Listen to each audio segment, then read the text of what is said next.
सभी का फिर से स्वागत है और मैं आशा करती हूँ कि आप सभी बाइबल की एक और कहानी सीखने के लिए तैयार हैं और ये कहानी आप सभी को बहुत पसंद आएगी। तो चलिए इस कहानी को हम शुरू करें। लेकिन शुरू करने से पहले हमने पिछले संडे जो सीखा है उसको थोड़ा सा याद करें। पिछले संडे हमने क्या सीखा बच्चों? यीशु हमारे पापों के लिए मरा, है ना बच्चों? और हमने देखा कि किस प्रकार से यीशु मनुष्य रूप लेकर इस धरती पर आए और उन्होंने परमेश्वर के राज्य के बारे में बहुत सी बातें सिखाई। उतना ही नहीं, मनुष्य होने के नाते उन्होंने हम जो दुख को सहते हैं उन सारे दुखों को अपने शरीर में सहा और उन्होंने अच्छे कार्यों को किया। लेकिन कुछ लोगों ने उनको पसंद नहीं किया और उनको पकड़वाकर क्रूस पर चढ़ाकर मरवा दिया। लेकिन बच्चों, अगर यीशु मरकर कब्र में ही रहते तो हमारे लिए क्या लाभ होता, है ना?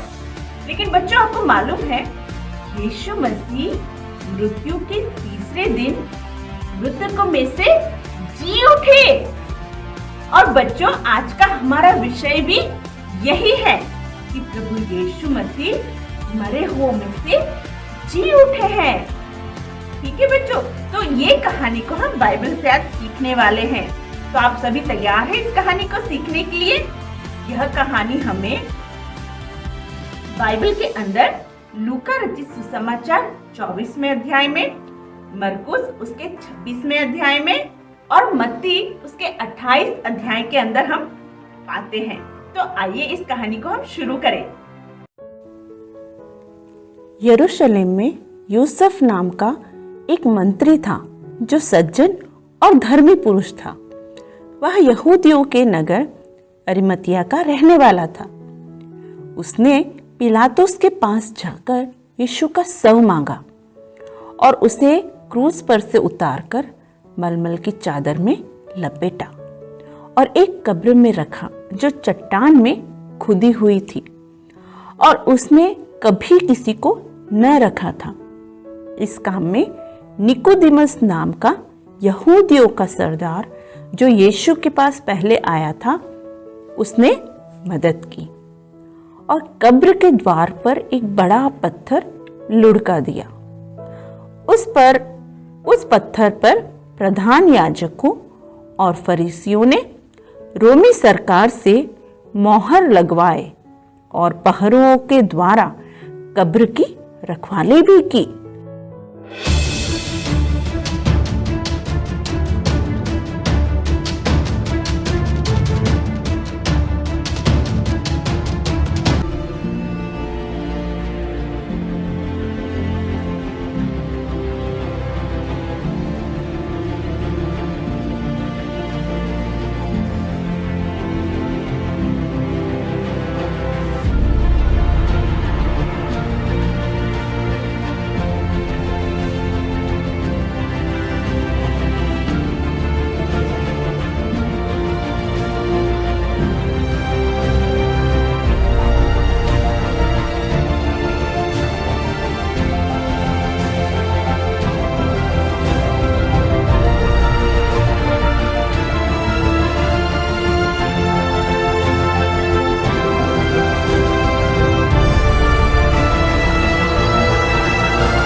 मुझे मालूम है आपको ये कहानी बहुत पसंद आई है कि नहीं? मुझे तो बहुत पसंद आई। आप लोग को पसंद आई? मैंने कहा था ना आपको ये कहानी आपको बहुत पसंद आएगी। क्या आपको पसंद आई है? हाँ, हमें पसंद आई है। वाह! देखो, हमारा प्रभु यीशु मसीह मृतक होकर कब्र में नहीं रहा, लेकिन वह क्या हुआ? तीसरे दिन जी उठा और कई लोगों को दिखाई भी दिया कि वह जीवित हो गया है और उन्होंने कई सारी बातों को सिखाया और किस प्रकार से वह स्वर्ग में उठा लिया गया। लेकिन बच्चों, हमारे प्रभु ने हमसे वायदा किया है कि वह एक दिन जरूर आएंगे हमको लेने के लिए, ताकि हम भी उसके साथ हमेशा जीवित रहें। लेकिन बच्चों, आज आपके लिए मैं एक प्रार्थना का विषय रखना चाहती हूँ या आपके लिए एक निमंत्रण देना चाहती हूँ। क्या बच्चों, आप सभी ने प्रभु यीशु को अपने उद्धारकर्ता के रूप में ग्रहण किया है? वही आपका प्रभु है, ऐसा आपने स्वीकार किया है? क्या आप सभी ने ऐसा कहा कि प्रभु यीशु ही मेरा प्रभु है? अगर नहीं तो आज आपके लिए एक आमंत्रण मैं आपको देती हूँ। एक आपके लिए खुला निमंत्रण है कि आप आज आपके दिल में प्रभु यीशु को बुलाएं, क्योंकि वह जिंदा परमेश्वर है, जीवित परमेश्वर है और वो आपके दिलों में रहना चाहता है। तो क्या आप में से कोई है जो प्रभु यीशु को अपने दिल में बुलाना चाहते हैं? अगर हैं तो आप अपने हाथों को जोड़े और प्रभु यीशु से कहे कि प्रभु यीशु, आप मेरे दिल में आइए और मेरे साथ आप रहिए। मैं आपके जैसा होना चाहता हूँ। आपको मैं अपने प्रभु के रूप में ग्रहण करना चाहता हूँ। अगर आप में से कोई भी बच्चा, आप या मेरी आवाज को आप कोई भी सुन रहे हैं, अगर वह चाहते हैं कि प्रभु यीशु आपके दिल में आए, आपके जीवन में आए, तो हम आपके लिए प्रार्थना करेंगे। आपके पास 2 दिन का समय है और आप इस समय को लीजिए, अपने दिल को खोलिए और आप अपने प्रभु को प्रभु करके स्वीकार करने के लिए अपने दिलों को तैयार करें। तो आइए हम प्रार्थना करें। जिन्होंने यीशु को अपने दिल में बुलाया है, उन सबके लिए हम प्रार्थना करेंगे। प्यारे परमेश्वर पिता, हम आपका धन्यवाद करते हैं। आज जितनों ने भी अपने हृदय को आपके लिए खोला है, प्रभु यीशु मसीह, आप उनके दिल में जाइए, उनके साथ रहिए और उनको आपका मार्गदर्शन दीजिए। आपके बेटे बेटी बनकर परमेश्वर को आपके साथ हमेशा रहे, ऐसा अनुग्रह हमारे सभी बच्चों को, जितनों ने आपके प्रति अपने मनों को खोला है, उनके साथ आप रहिए, ऐसी हम प्रार्थना करते हैं। हमारे सभी बच्चों को आप ब्लेस कीजिए, उनकी फैमिली को आप ब्लेस कीजिए और प्यारे प्रभु, आप उनके पिता, आप उनके परमेश्वर बनकर हमेशा उनके साथ रहिएगा, ऐसी हम प्रार्थना करते हैं।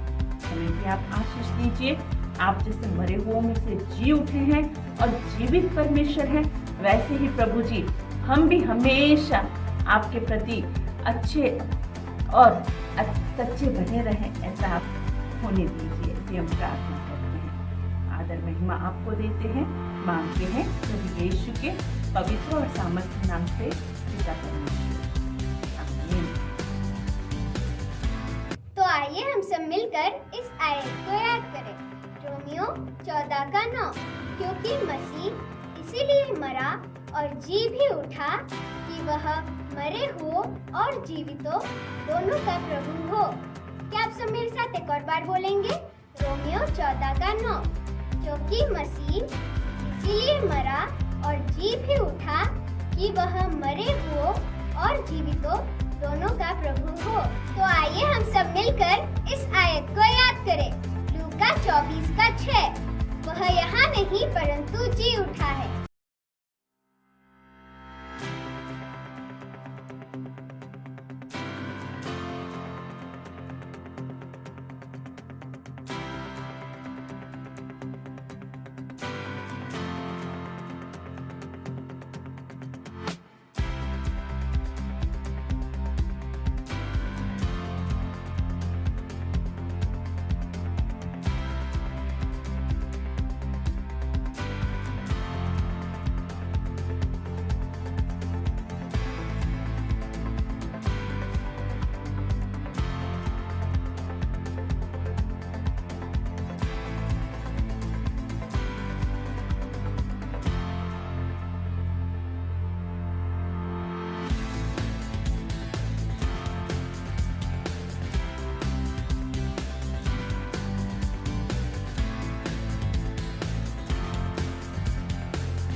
प्यारे बच्चों, हमारा यीशु मर गया, लेकिन आज वह मृत या मरा हुआ नहीं है, परंतु जीवित परमेश्वर है। यीशु पर विश्वास करेंगे तो एक दिन हम भी मरे हुओं में से जी उठेंगे। यीशु आज स्वर्ग में पिता के दाहिने हाथ बैठकर हम सब के लिए मध्यस्थी कर रहा है। इस यीशु के अच्छे बच्चे बनकर यदि हम जिएंगे तो हम भी एक दिन मरे हुओं में से जी उठेंगे, क्योंकि यीशु मरे हुओं में से जी उठा है।